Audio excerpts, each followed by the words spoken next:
You wake up Monday morning and you get a message on Canvas that lets you know of your list of assignments that are due Sunday at midnight. You swipe the notification out of the way and you save it as a little mental note as you go throughout your day. You come back, you realize it's too late, and you decide to do your homework tomorrow. And this cycle continues until it's Sunday and you're doing all of your assignments the last day. And after you've had a stress-filled day and turn in your assignments at 11:30 p.m., you forget about the feeling and you let it continue week after week. This is what's known as procrastination.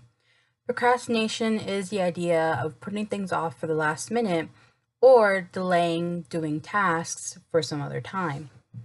As a student, it is likely that you have experienced procrastination some point in your life, and whether it is common or not for you, you have experienced procrastination and it does cause stress.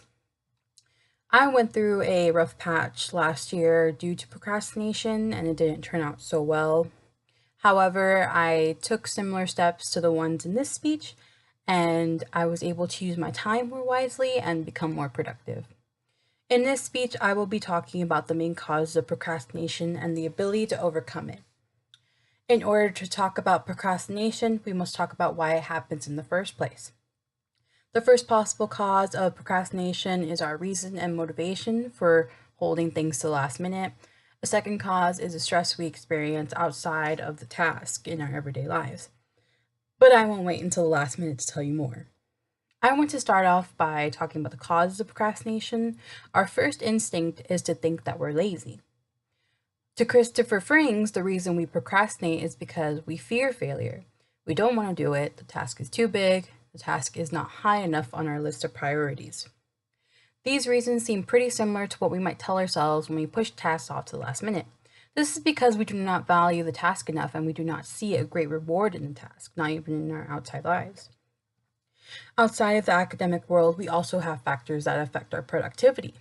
We have stress at home, stress at work, loneliness in our social life, and we can fear for our grades, and sometimes we just don't have the emotional capacity to feel motivated.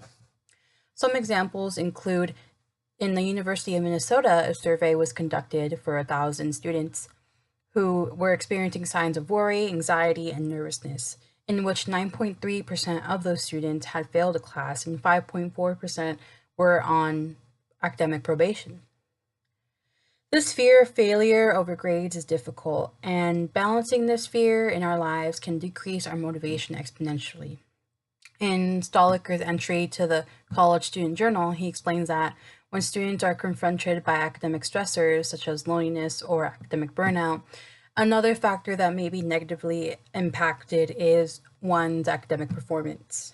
Now that we know our causes of procrastination, let's look at what we can do to reduce the likeliness of procrastination. Once you know why you procrastinate, the hardest part is to stop. Many magazines like Successful Means will tell you to break the habit, do the worst first, think realistically, break it down, schedule, and get into a groove. These steps sound like a lot, but if we break it down, it's actually more easier to understand. In Frames' article, he explains that the first step we must take to overcoming procrastination is to log the tasks you procrastinated and why you procrastinated on them. Next, the steps are much similar to the magazine, where we divide and conquer, splitting it up into small pieces, assigning deadlines for these small pieces, and rewarding yourself after they've been done. However, there are other steps that can improve effectiveness, such as a clean workspace and a right time and place to do your work, and constantly keeping yourself updated with to-do lists. With these steps in mind, we can learn to work more productively and reduce the stress in our lives. I want to leave you with two reminders. First, what causes your procrastination, and second, what you can do to prevent it. To stop procrastinating has been a conversation that we've been hearing since we were children. Our world is growing faster every day, and it is getting to the point where every second counts. It doesn't mean that we have to fear of wasting time, but we should live our lives to the fullest, and we shouldn't be set back by procrastination. So make sure to think again once you swipe that notification. Thank you.